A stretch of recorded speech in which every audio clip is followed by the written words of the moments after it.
Hey AP Econ, couple things. We're almost done. Yay! So you guys are probably noticing I gave you guys module 71, 72, 73 is it. That's it for, again, what AP is requiring of you guys for this year. The last thing that we're going to be doing is something called a monopsony.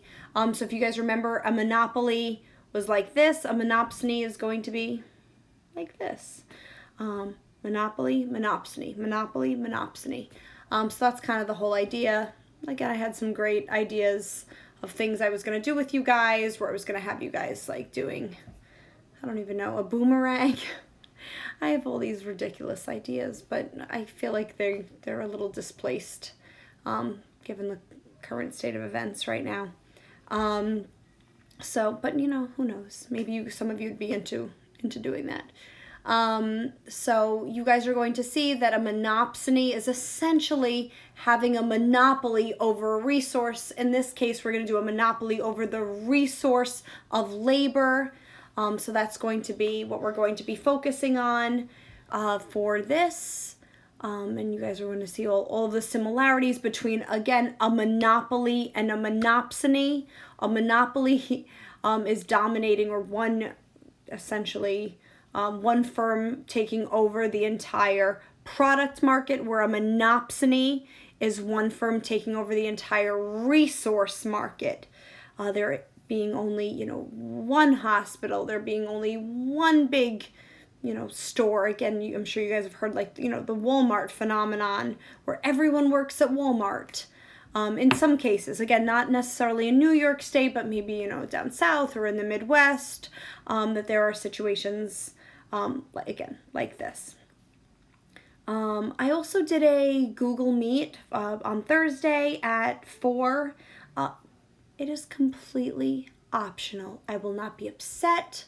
I will not be sad if you decide that you do not want to attend. Only come, though, if you think you're going to engage. If you're going to put your, camera on and you're going to be like, hello. Again, nothing personal, but it's just a little weird when you come in, no camera, you don't speak, and you're just listening to what everyone else says. I don't know. To me, I guess I think that's weird. But if you want to do that, I guess live your best life.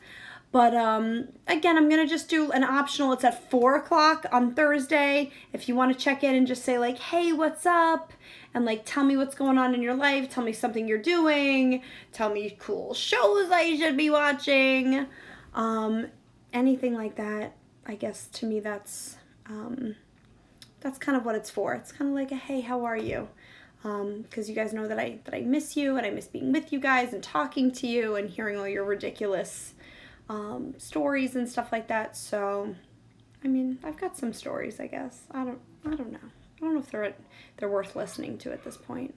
There's a lot of timeouts. We're doing a lot of timeouts here in our house, and a lot of ignoring. We just ignore a lot of things at this point. Our kids, we're just duck and cover, pretend we don't hear it for our own sanity. But again, if you have something else to do, go and do that other thing. If you have nothing else to do and you're just as bored as I am, I will see you at 4 o'clock. So totally your call. But this is really it. We're going to talk about monopsonies, and then we're done. So that's it. And I'm saying Thursday it's today at 4 o'clock. That's also the scary thing too. I have no concept. Days, times, weeks, months, years, no concept. The year is 2020 and I cannot see clearly. Makes no sense. So, with that being said, let's talk about monopsonies. And that's it. All right.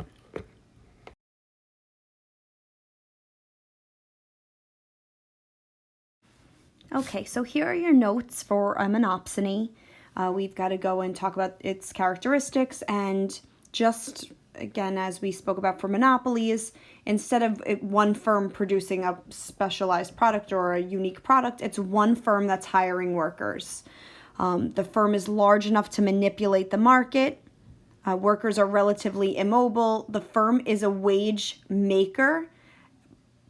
And then to hire additional workers, the firm must increase the wage. So I give you guys these examples: the Central American sweatshops, a Midwest small town with a large car factory, one hospital in a major city. So if you've become, a nurse or a doctor and you live in that, like, you have one place you really could work. Otherwise, your commute's going to be absolutely ridiculous. Or again, a Walmart in a Midwest small town, again, where it really, it employs almost the entire economy. And I'm sure you guys are familiar that, certain, areas or cities have been known to hire such large amounts of the population that if they were to fail, that it would actually cause economic ruin. And I know I take a bunch of you guys to FBLA, kind of sore subject, I know, because we were supposed to go there last week. But Rochester used to have Kodak, a big Kodak, headquarters. And when Kodak went under, Kodak was a film and camera company. The town became impoverished. It really was bad. Most people worked there. So that's where, part of the problem comes in. Because essentially, again, not exactly, because there were other places that people could work. But essentially, they had, a so-called monopsony because that firm was large enough to manipulate that market's economy. So that's kind of the idea behind it.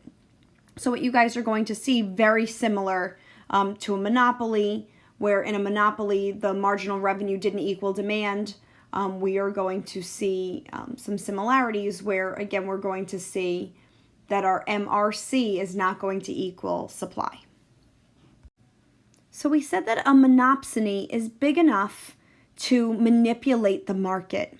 So I ask if that means that they can wage discriminate, meaning can they pay each worker doing the same job a different wage? No, they can't do that. And think about the implications if that were to happen. So let's say that you were working somewhere for a couple of years and you're making $11 an hour, and a new guy, first day, you find out that he's making $15 an hour. That's going to cause a lot of resentment between you and other employees, as well as you and your management. So of course, if you find out that all of the new people that are getting hired are making more money than you, you're going to start to slack off. Maybe you're going to try to find a better job, which again, clearly I know in a monopsony you're not really able to do. But I think you guys get the whole idea. It's going to kill morale for your group. The whole culture of the work environment is going to be extremely strained. And again, I like the terminology. There will be labor unrest. But it is true. When you find out that somebody who's doing the exact same job as you is getting paid more, and maybe you've even been there longer, that's going to seriously frustrate you, which again, I'm sure you guys know that they came out with laws preventing men being paid more than women that are doing the exact same job. It's called the Equal Pay Act. I'm sure that these things make sense to you, and I'm sure you would get, pretty frustrated if that were the case and you were that first employee. Okay, so now we're looking at a table, and it's a little confusing, so I'm going to be honest, so you try to stay with me the best you can, all right? So now when we're doing this, I actually might even create an extra little, again, a resource cost line. That's what I'm going to do, just so that we understand. Again, when we have no workers, again, clearly we're not going to have a resource cost, but it says, assume that this firm can't wage discriminate and must pay each worker the same wage. So when we just have one employee, we're able to pay them $4.50, which means that our resource cost is $4.50, which means that our marginal resource cost is $4.50. We went from 0 to $4.50. All right, if we wanted to hire another person, we would have to pay both of them $5. So our resource cost just went up to $10. So again, times the two people that we're going to be employing. All right, so again, now that change is going to be $5.50. That's going to be super important. Just making sure we're understanding that.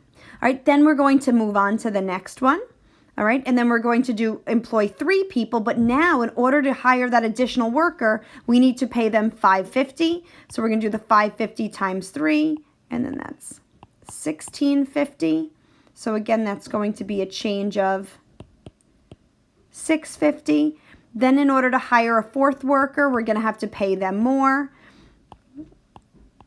And then that's going to be $7.50. And then to hire an additional worker, we're going to have to hire them at $7, which is going to be $35, which will be $11. And then we're going to have to pay them $8 if we want to have 6 employees. And again, they're all going to have to get paid $8. All right, so then we're at 48, so we'll be at 13. I feel like this is really testing your multiplication skills if you're there. All right, hopefully you guys are seeing all of these numbers. It might get a little low for me because I've got a bar right there. You guys can't see what I have. All right, but hopefully you guys are getting that. So again, what I want you guys to pay attention to, all right, is that your marginal resource cost, all right, is going to go and be different than the wage rate that we're willing to work per hour. That's going to be super, super important. All right, the wage does not equal the MRC.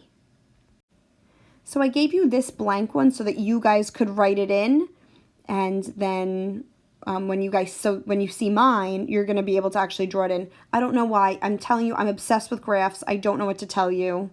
I still find the value in it. And some of you might go on to be really cool, economists or, major in economics. And I don't know. I still want you guys graphing. I don't care. I don't care what College Board says. All right. So that's why I'm giving you guys this.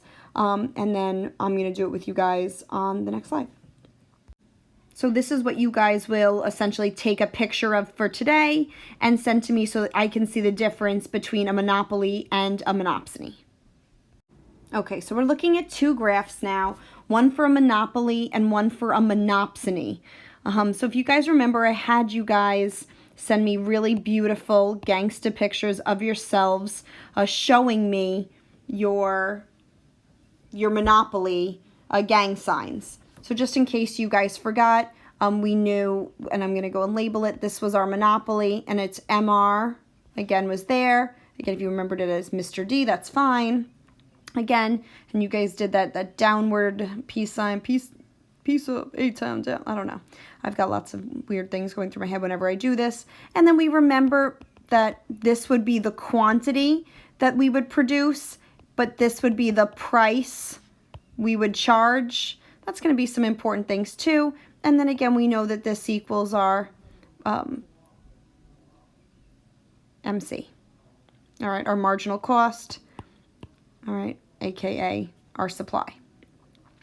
All right, so now let's go back for a second and talk about what we just did in that table. So we just proved out that our supply was not going to equal our marginal resource cost.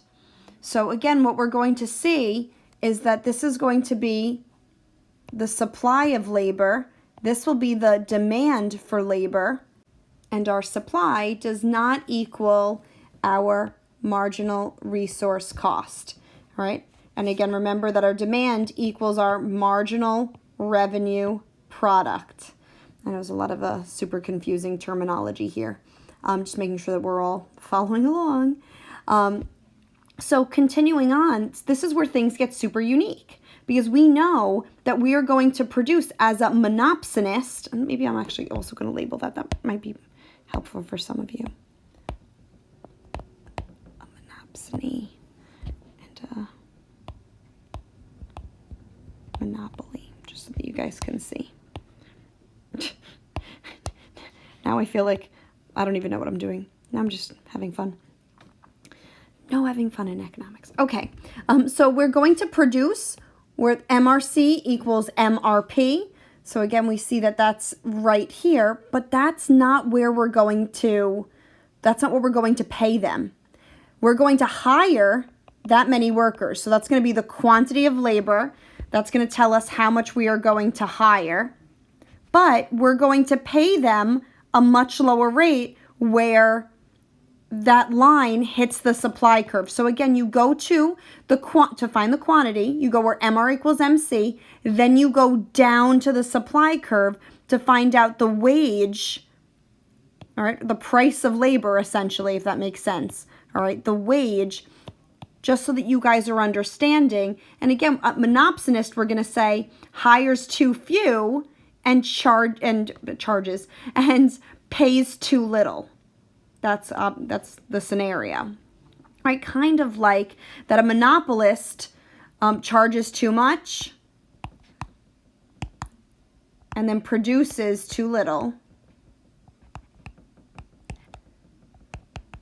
All right, so again, a monopsonist hires too little and pays too little. Just in case that got a little murky with all of my writing on it, I just wanted to do it one more time. And maybe I'll do it like this. So again, they're going to go and hire when their marginal resource cost equals their marginal revenue product. So that would be at this point right here. That's how many people that we would hire. That's the quantity that we would hire, but that's not the wage that we would pay them. It's not there. We would go down to the supply, and then we would go over, and then that would be the wage that we would go in and pay our employees if we were a monopsony.